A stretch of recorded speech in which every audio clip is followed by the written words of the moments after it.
السلام عليكم ورحمة الله وبركاته. بسم الله الرحمن الرحيم. وعدتكم إن شاء الله، وخاصة يعني الأمهات اللي سألوني عن كتابة الباراجراف وإزاي نخلي طفلنا يبدأ يكتب باراجراف فيه أكتر من sentences أو جملة، ويتكلم عن موضوع ويقدر يكتب جملة كاملة. طبعا احنا بنسميه عارفين كده ايه، كيكة الباراجراف. يعني أنا مسميها كده كيك الباراجراف. ليه بقى؟ انت دلوقتي لما بتيجي تعملي كيك بيبقى عندك ايه؟ بيبقى عندك مكونات، صح؟ يعني نحط بيض، بعد كده بنحط مثلا فلور او دقيق، بعد كده بنحط مثلا بيكنج باودر، زبده، مش عارفه ايه، صح؟ دي مكونات الكيك عشان نعمل كيك تطلع كيك ناجحه. تخيلي كده لو انت نسيتي مكون من المكونات دي، ويكون حاجه مكون مهم جدا، بالكيك ده ممكن يبوظ. يعني مثلا عملنا كل حاجه نسينا نحط بيكنج باودر، هيبقى ايه الناتج؟ اكيد هتبقى الموضوع يطلع فاكس، يعني يطلع مش مظبوط زي ما احنا عايزين، وتطلع بايظه بالظبط كده. كيكه الباراجراف بتاعتنا بقى دي برضو عندها حاجه اسمها مكونات او بارتس. طيب بارتس دي او اجزاء الباراجراف ده، المفروض ان الباراجراف ده بيبقى له اول حاجه تايتل، عنوان. يعني احنا لازم اول شيء نعرفه للطفل ان الباراجراف ده هيبقى عن حاجه او تايتل او عنوان، اوكي؟ ولازم الكلام المكتوب كله يعني في الباراجراف يكون خاص بالتايتل او بيعبر عن العنوان. مش يبقى التايتل او العنوان اللي احنا اخترناه للباراجراف او نتكلم عنه مخالف، او مش نفس الكلام اللي في الباراجراف، او مش ماشي مع الموضوع يعني. تمام؟ فاحنا كل كلامنا هيبقى في سياق الايه، التايتل او العنوان ده. طيب نيجي بقى لنقطة مهمة قوي. عشان تكتب باراجراف لازم اصلا طفلك يبقى متعلم ازاي يكتب جملة كاملة. الجملة الكاملة دي بتبقى عبارة عن ايه؟ الجملة الكاملة عندك بتبقى عبارة عن subject يعني subject معناها فاعل. وفي الانجليش غير العربي ممكن تكتبي ايه؟ يكتب احمد الدرس. احنا ما عندناش الكلام ده هنا. احنا هنا بنبدأ دايما بالفاعل، السبجكت او السبجكت اللي هو ممكن يبقى pronoun يعني ضمير، او ممكن السبجكت كمان يكون ناون يعني اسم. وطبعا انا شرح على القناه يعني ايه ناون. انت لو قلبتي كده في الشورتس او الفيديوهات اللي هي القصيره اللي انا نزلتها من فتره قريبه، هتلاقي الناون انا عارضه يعني ايه ناون يعني ايه person thing place animal. يعني ممكن تكون اي حاجه من الحاجات دي هنسميها ناون. تمام؟ طيب يبقى ده اول مكون من مكونات ايه، كيكه الباراجراف. طيب بعد كده بنعمل ايه؟ بنجيب الفيرب. فيرب يعني ايه؟ فيرب يعني فعل، يعني اكشن، يعني حاجه بنعملها. زي ايه؟ ياكل، يشرب، eat، drink، sleep، ينام. تمام؟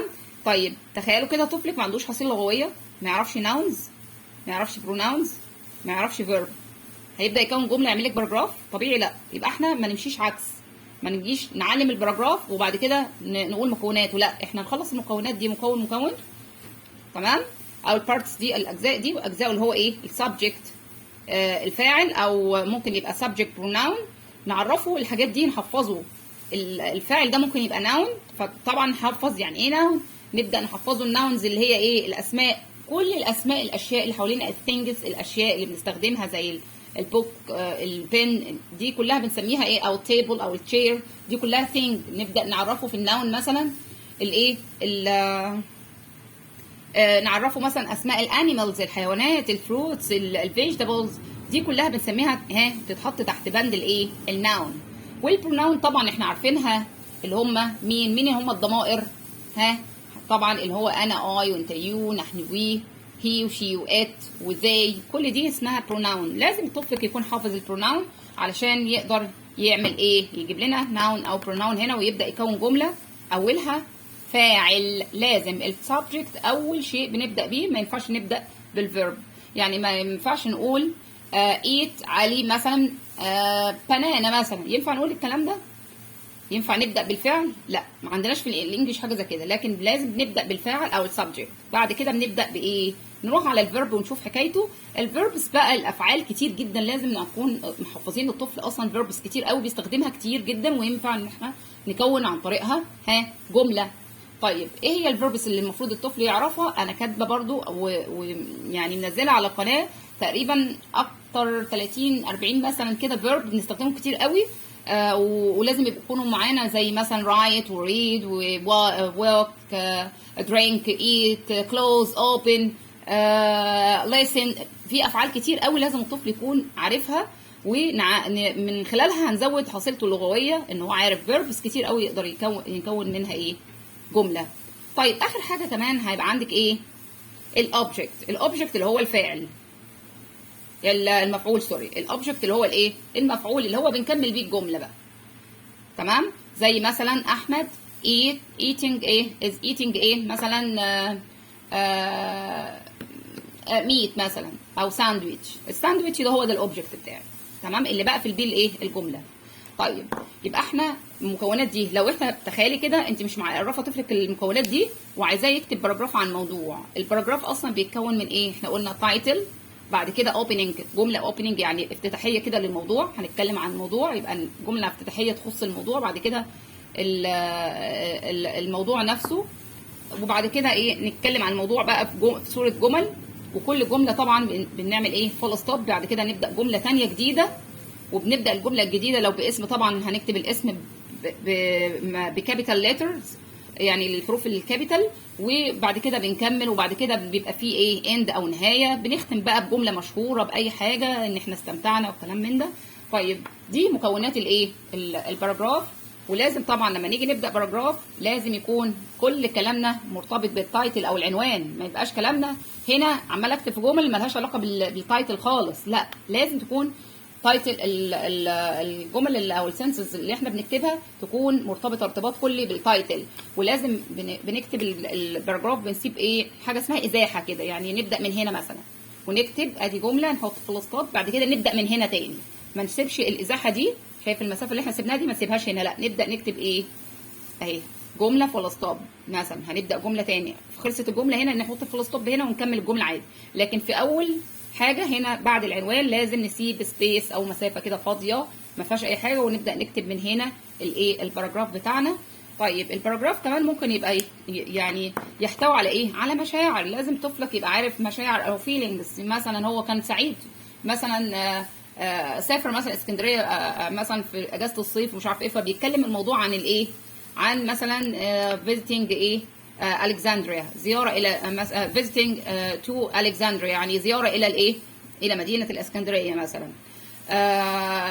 كلامك كله ان هو مبسوط وسعيد. طب هو لو مش عارف بقى السبجكت، adjectives اللي هي الايه؟ adjectives يعني صفات. adjectives يعني ايه؟ صفات. يعني مثلا احمد is مثلا polite مثلا، او is bad boy مثلا، هو مثلا bad boy يعني ولد سيء. لازم يعرف adjectives كمان، لازم نبقى محفظينه adjectives كتير، زي مثلا ايه؟ bad، good، tall طويل، وهكذا. يبقى احنا لازم نحفظ اطفالنا كمان adjectives، صفات نقدر نستخدمها في تكوين الجمله مثلا. طب لازم يعبر عن مشاعره كمان، يقول ان هو كان مبسوط او كده، اللي هي الفيلينجز، المشاعر. لازم نكون محفظين اطفالنا feelings او ايه؟ مشاعر. زي ايه مثلا؟ I'm hungry مثلا، جعان، يعبر عن مشاعره. I'm happy سعيد، يبقى يعبر ايه؟ I'm sad، يعبر عن مشاعره بالفيلينجز. يبقى عندنا الصفات ان احنا نوصف حد، نقول مثلا او describe، يعني بنوصفه ان هو مثلا tall طويل، short مثلا، good bad، وهكذا. اما الفيلينجز اللي هي المشاعر، يعني كل واحد بيعبر بقى عن اللي حاسس بيه. I'm cold مثلا، انا بردان. I'm hot، انا حران. I'm hungry، جعان. فدي حاجات داخليه. اما الادجكتيفز هي الصفات اللي احنا بنشوفها في البني ادم ده، هل هو مثلا polite، مثلا bad شخص سيء مثلا، strong قوي. دي كلها اسمها adjectives. انما الفيلينجز الشعور، الحاجات اللي هي الداخليه اللي احنا بنحس بيها لما نشوف حاجه مثلا نتخض او نبقى مرعوبين من شيء، فنقول مثلا scared خايفين او كده. وكل ده الحمد لله انا عامله لكم الفيلينجز برضو على الايه؟ على القناه، وايه المشاعر اللي المفروض ان احنا نعلمها الطفل، واصلا ازاي يعبر مشاعره عن مشاعره. يبقى احنا مكونات الجمله تاني اللي هتخلينا نكتب باراجراف كويس جدا ونكتب جمل كويس جدا. ها يلا نقول مع بعض تاني. subject يعني subject اللي هو ايه؟ فاعل، والفاعل ده لا يبقى noun، يا ريت نكتب معايا، او subject pronoun. subject ايه؟ pronoun يعني ضمير فاعل. النون اللي هو ايه؟ يلا نقوله معايا بعض. person يعني شخص، اسم اي حد بقى، احمد. person thing يعني شيء زي book مثلا او pen.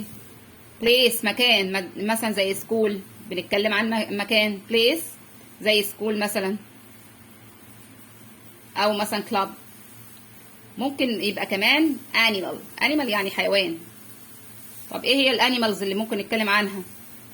cow، cat، monkey. اوكي، يبقى اول حاجه من مكونات الجمله عشان الطفل يكون جمله يبقى عارف الفاعل اللي هنبدا بيه الجمله، ولازم الترتيب ده. بعد كده verb فعل زي مثلا eat، drink، write يكتب، وهكذا. بعد كده بنختم بالايه؟ بالاوبجكت اللي هو المفعول. دي كلمه ايه بنختم بيها الجمله. انا اكلت مثلا بنانا. بنانا دي هي الايه؟ بنانا دي ايه؟ الاوبجكت بتاعنا ده الخاتمه بتاعتنا اللي هي بنختم بيها الجمله. تمام.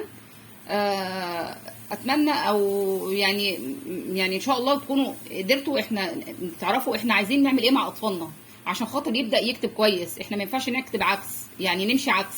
يعني انا دلوقتي اعلمه الباراجراف من غير ما يكون عارف الكلام ده، طب هو طبيعي ما هو مش هيعرف حاجه. في حاجه كمان مهمه جدا جدا جدا جدا، هو الزمن اللي الطفل بيتكلم عنه. طيب الاطفال الكبار طبعا بداوا ياخدوا جرامر، يعني الطفل بتاع جريد 4 او جريد 5 ده جريد 6 بيجي يكتب باراجراف لازم يبقى عارف الزمن اللي بيكتب فيه.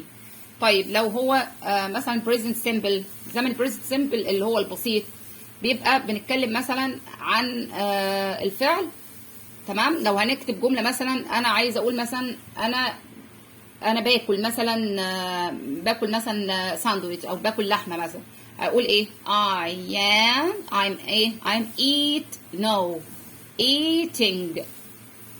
I'm eating. ما عندناش حاجه اسمها I'm eat. تمام. يا فعل في ING لو هو حاجه بنعملها دلوقتي وانت شايفاه بيعملها. I'm eating انا باكل دلوقتي اهو. I'm eating ايه؟ مثلا meat، باكل لحمه. اوكي، ما فيش حاجه اسمها I'm eat. يا فيرب فيه ING لو حاجه بنعملها دلوقتي، او ان احنا نعمل ايه؟ نقول مثلا لو هو في الماضي هنقول مثلا I ate. ده التصريف الثاني، بتجيب التصريف الثاني للفعل I ate مثلا meat، انا اكلت لحمه. ده بقى ايه؟ بنتكلم كده عن زمن بس عدى في الباست ايه؟ الباست سيمبل او الزمن الماضي الايه؟ البسيط. يبقى في البريزنت سيمبل لازم الطفل يكتب pronoun لو الجمله بيكتب حاجه بيعملها دلوقتي. طب لو هو الحاجه دي بيعملها في العموم، هو مش بيعملها قدامي دلوقتي وانا شايفاه، مثلا يعني احمد بيلعب كوره، هقولها ازاي؟ احمد بلايز. يعني احنا عارفين عن احمد ان هو بيلعب كوره. بلايز مثلا فوتبول. طب احنا جبنا هنا الفعل فيه اس ليه؟ ما قلنا احمد بلاي. لا، معروف ان اي مفرد بيجي وراه طالما في زمن المضارع البسيط او البريزنت سيمبل فعل فيه اس. هي وشي وات، اي فعل فيها اس بتحب اصلا اي حاجه فيها اس، وكمان المفرد بيحب اي حاجه فيها اس. لكن لو انا دي في العموم، لكن لو بنتكلم عن حاجه بنعملها وشايفينه دلوقتي ان هو بيعملها قدامنا، بنعمل ايه؟ بنجيب البريزنت كونتينوس يعني المضارع الايه؟ كونتينوس اللي هو المستمر، يعني اللي هو بيتكون بين ام واز وار ومعاهم فيرب ING. ما ينفعش نكتب ايه الفيرب كده بدون ING طالما شايفينه الحاجه بتتعمل قدامنا دلوقتي. تمام. لكن لو بنتكلم عن العموم، يا نجيب مع المفرد فيرب في اس او مع الجمع بتطير الاس. تمام. يعني نقول وي مثلا وي لايك، احنا بنحب وي لايك ايه مثلا كاتس، احنا بنحب القطط. يبقى وي لايك كات عشان هنا ايه؟ ده هنا زمن المضارع بسيط اهو. وي لايك كات يعني احنا بنحب القطط بصفه عامه. ماشي. يبقى احنا هنا الفعل ده بنتكلم عن حاجه في صفه عامه، مش حاجه بتحصل قدامي دلوقتي فنكتب ام واز وار ING. لكن ام واز وار مع فيرب كده بدون اي حاجه، بدون ING ولا شيء، ده غلط. لازم طالما بنتكلم عن حاجه بتحصل قدامنا دلوقتي بنتكلم عن زمن البريزنت ايه continuous. اوكي طيب يبقى احنا دلوقتي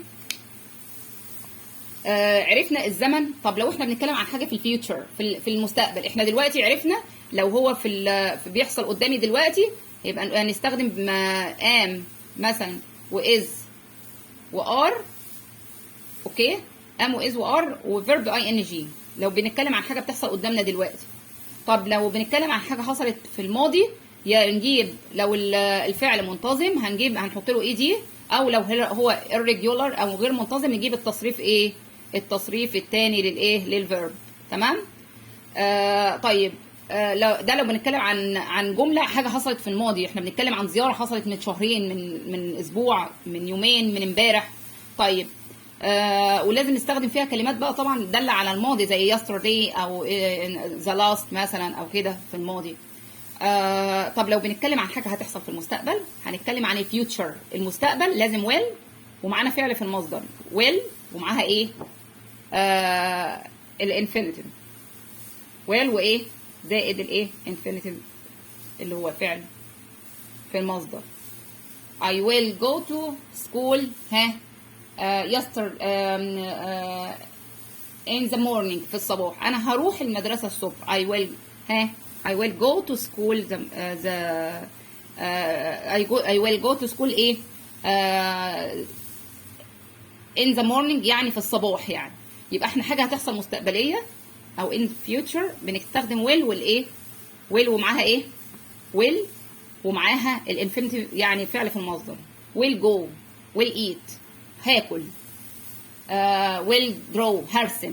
يعني بنستخدم حاجه هتتعمل في المستقبل بنستخدم will قبل الايه قبل الانفينيتيف او الايه الفعل في المصدر يعني بدون تصريف تاني ولا اي ان جي ولا اي حاجه خالص. تمام. ده الزمن اللي احنا بنتكلم فيه في الجمله. لازم نبقى عارفين احنا الزمن بنتكلم في اي زمن، حاجه حصلت زمان ولا هتحصل في المستقبل ولا بنتكلم عن حاضر دلوقتي حاجات بنعملها. فانا قعدت اكتب باراجراف عن الحاجات اللي انا شايفها، قاعد في حديقه بوصف مش عارفه ايه، غير ما اكون بتكلم في العموم يعني. ده الحاجات اللي احنا لازم نبقى معرفينها للطفل. يبقى مكونات الجمله و ان احنا كمان نعرفه يعني ايه adjectives يعني ايه الصفات اللي هي زي good bad سيء يعني او حسن. tall short ان احنا نوصف حد مثلا او نوصف حاجه قدامنا. وكمان الفيلينجز نعرف نعبر عن مشاعرنا happy sad. لازم نبقى حافظين الطفل الحاجات دي، ونحفظ الطفل nouns اسماء، ونحفظهم pronoun اللي هي الضمائر او subject pronoun اللي هي ضمائر الفعل. لازم نشتغل على verb to be و verb to have و verb to do عشان الطفل يبقى عارف يستخدم verb منهم او helping verb منهم في الجملة. تمام. لكن قبل ده كله انسي ان طفلك يقدر يمسك الورقة ويكتب كده جمل وهو مش عارف لا زمن هيكتب في اي زمن، ولا عارف يعبر يعني يجيب verb مثلا يعبر عن اللي هو عايز يقوله، ولا عارف يكتب اسم حاجة لانه مش حافظ اسماء اي حاجة اصلا. فاحنا ما نمشيش الكتاب بالمقلوب او ما نقراش الكتاب بالمقلوب، لا نقراه بالايه بالمعدول. تمام. طيب اتمنى ان شاء الله اكون قدرت اوفي طلبكم باذن الله، واقول لكم احنا المفروض نعمل ايه بالظبط عشان اطفالنا تبدا تكتب باراجراف كويس جدا. والباراجراف زي ما قلنا مكوناته بيبقى فيه تايتل، وبعد كده نعمل ازاحه، نبدا اول جمله اوبننج او افتتاحيه، بعد كده الموضوع نفسه، بعد كده بنعمل ايه ان ذا اند مثلا بنكتب مثلا امنيه، بنكتب اي حاجه في نهايه موضوعنا يعني تبقى جمله كده ايه بنفنش بيها الباراجراف او كيكه الباراجراف زي ما انا سميتها يعني. اقول لكم السلام عليكم ورحمه الله وبركاته، واستنوني ان شاء الله في حاجات تانية كتير او ان شاء الله لازم نعلمها لاطفالنا، بس المهم نعلمهم صح. السلام عليكم ورحمه الله وبركاته.